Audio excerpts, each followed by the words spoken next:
slide ini menarik nih. Perbaikan berkelanjutan. Dan bagaimana agar ini bisa tercapai? Indikator suatu perbaikan berkelanjutan kalau dia melakukan perbaikan di bidang kebijakan perusahaan atau di suatu negara. Kebijakan. Kenapa perlu kebijakan? Karena kebijakan ini menentukan langkah strategis yang dilakukan oleh suatu perusahaan, apakah langkahnya yang bagus atau apakah langkah yang tepat atau tidak. Kemudian perusahaan atau organisasi tersebut harus melakukan perbaikan di bidang engineering. Ya tentu kalau bisa engineering itu tidak terlepas dengan penguasaan teknologi. Perbaikan. Kedua harus meningkatkan kemampuan atau keahlian, skill, dan harus memperbaiki strategi. Dan seterusnya secara bertahap melakukan inovasi untuk menemukan suatu teknologi yang terbaik. Kalau ini dilakukan maka perusahaan tersebut mencapai apa yang disebut namanya strong competitiveness, artinya perusahaan yang memiliki daya saing kuat. Indikator suatu perusahaan memiliki daya saing kuat jika produk yang diproduknya itu semakin bagus, semakin efisien dia melakukan production. Oke, saya sudah bikin produksi banyak, tapi tidak efisien. Akibatnya profitnya turun.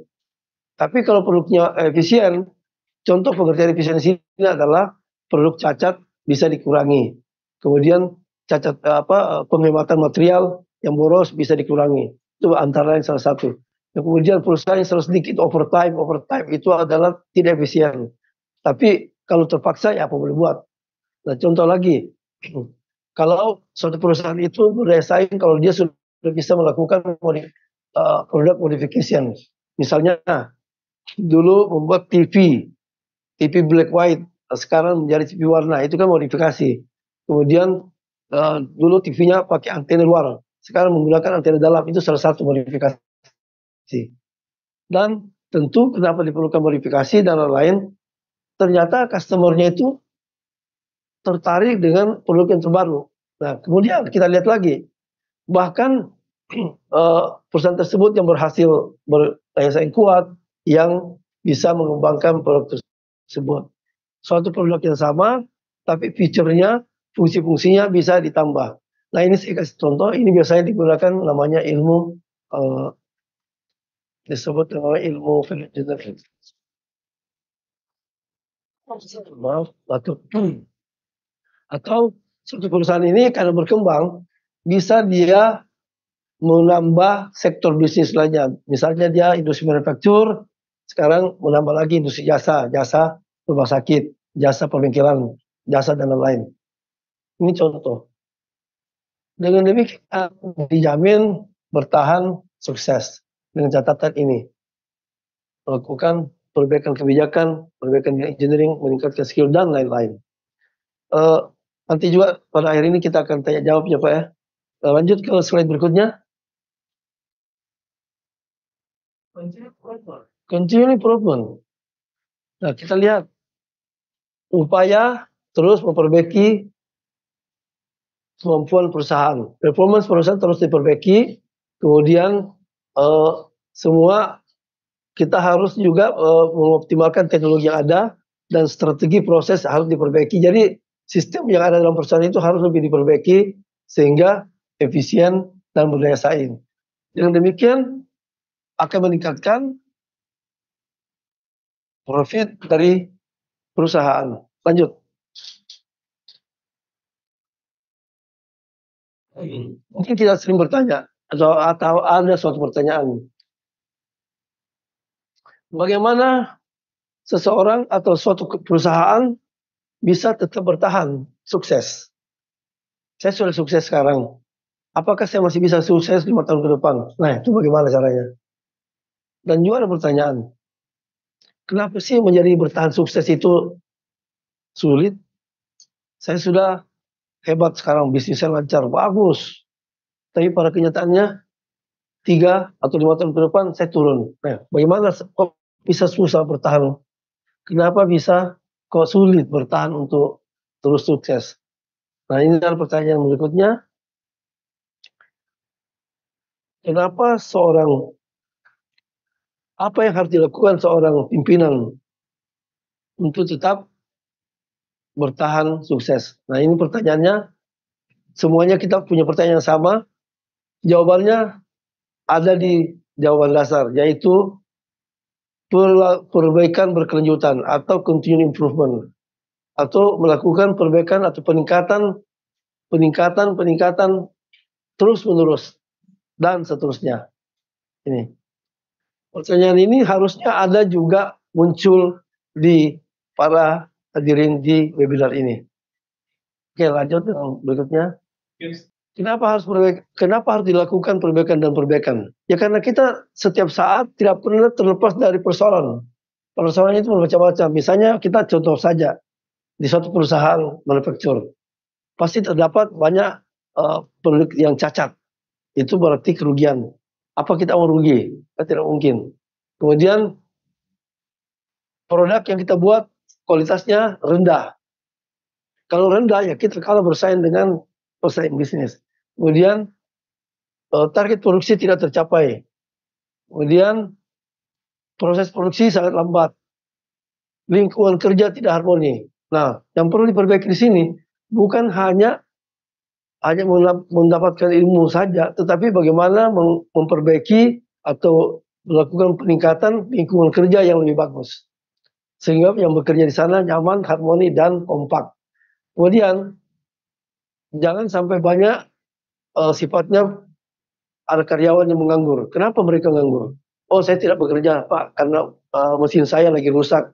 Berarti divisi total productive maintenance-nya tidak bekerja dengan baik. Itu perlu diperbaiki secara berkesinambungan. Dan banyak sekali lagi problem-problem lain yang ada di suatu perusahaan. Ini penting dan ingat, problem ini bukan cuma ini, masih banyak lagi. Silakan siap siaga dengan problem tersebut untuk diatasi dengan upaya dan siaga sabar dalam melakukan perbaikan tersebut. Saya terus lanjut di slide berikutnya, coba. Nah, di sini dari slide per slide dari depan kita tiba pada inti persoalan. Intinya adalah terobosan mengatasi persoalan. Pertanyaannya, secara individu, secara kelompok, dan secara perusahaan, apakah kita menghadapi berbagai macam persoalan? Kalau tidak, berarti itu tidak hidup di dunia. Di dunia itu banyak problem. Tapi problem itu jangan dihadapi dengan stres. Tapi dihadapi dengan kesabaran dan berbuat. Apa itu? Terobosan mengatasi persoalan. Caranya, kita harus memiliki kemauan keras untuk keluar dari persoalan tersebut, untuk mengatasi persoalan tersebut. Kedua, untuk memiliki kemauan keras harus didukung oleh mental yang kuat. Tanpa mental yang kuat, sulit untuk kita memiliki kemauan yang keras. Mental kuat tidak cukup. Kita harus dibekali dengan pengetahuan yang memadai, yaitu keahlian. Terserah keahlian apa sesuai bidang masing-masing keahlian. Ketiga, ini oke, tapi belum cukup.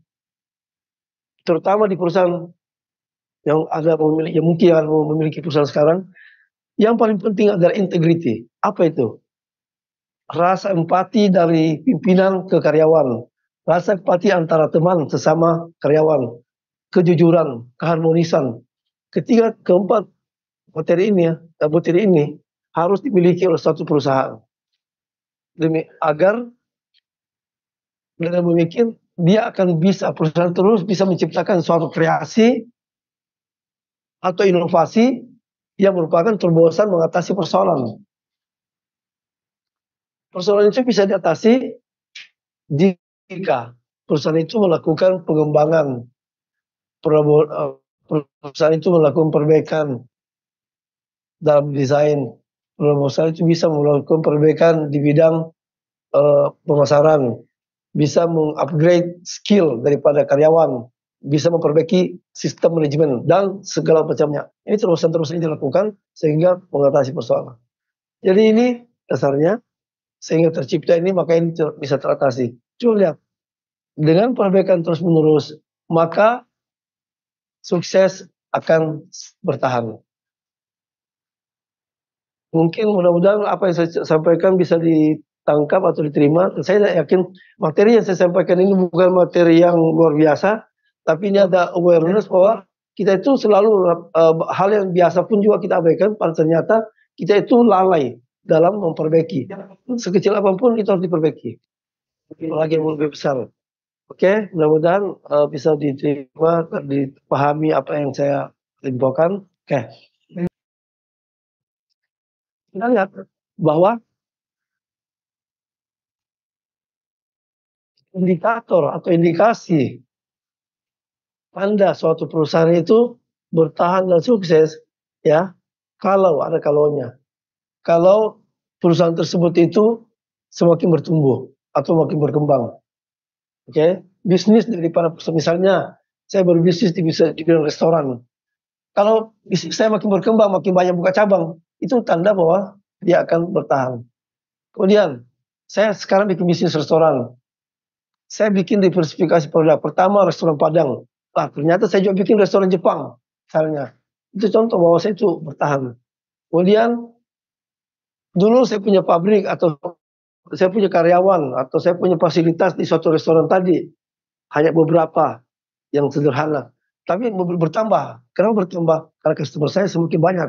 Luar biasa. Sehingga saya harus berinvestasi. Loh, kok berinvestasi kan berarti mengeluarkan duit? Iya. Tapi kan akan menghasilkan duit yang lebih besar lagi. Oke. Kemudian menambah jumlah bisnis. Saya punya restoran Padang di sini, 1, 2, 3, akhirnya buka cabang mungkin sudah sampai puluhan, itu contoh.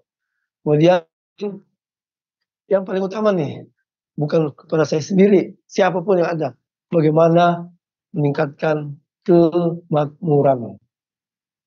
Nah ini tanda-tanda dari suatu perusahaan ini. Tapi pertanyaannya, bagaimana supaya bisa begini? Maka dilakukan endless effort. Apa endless effort? Jangan hanya satu effort, usaha satu, upaya dua, upaya tiga, dan seterusnya, macam-macam upaya. Upaya meningkatkan skill SDM, upaya meningkatkan kemampuan teknologi, upaya melakukan terobosan pasar, upaya memperbaiki kesehatan, dan lain-lain. Apa ini? Itulah yang disebut fondasinya adalah continual improvement. Itu yang saya bisa sampaikan. Jadi dikit-dikit Pak Hasbi continual improvement. Bagaimana melakukan continual improvement tersebut? Nah itu cerita sesinya lain. Nanti bicara urusan saya akan jelaskan. Ini tidak apa-apa saya teruskan dulu selesai Pak ya. Kepada hadirin yang ada di peserta webinar, saya akan lanjutkan ke slide berikutnya. Ini ada apa sih yang harus dipikirkan dalam kaitan improvement ini? Bahwa harus mengerti bagaimana melakukan improvement. Harus mengerti bagaimana. Kemudian apa saja sih subjek-subjek yang berkaitan dengan perbaikan berkesinambungan ini, dan bagaimana suatu perusahaan melakukan kegiatan perbaikan berkesinambungan ini. Pertama yang kita lihat yang harus diperhitungkan adalah kita harus mengerti apa continuous improvement tersebut. Kemudian kita harus mengerti subjek apa yang berkaitan dengan perbaikan tersebut. Kemudian bagaimana perusahaan itu melakukannya agar bisa berdaya saing dan menambah profit atau meningkatkan profit. Kita lihat bertahap, mengerti perusahaan dan seterusnya. Ini tidak gampang. Harus betul-betul memiliki keseriusan dan konsistensi untuk melakukan perbaikan.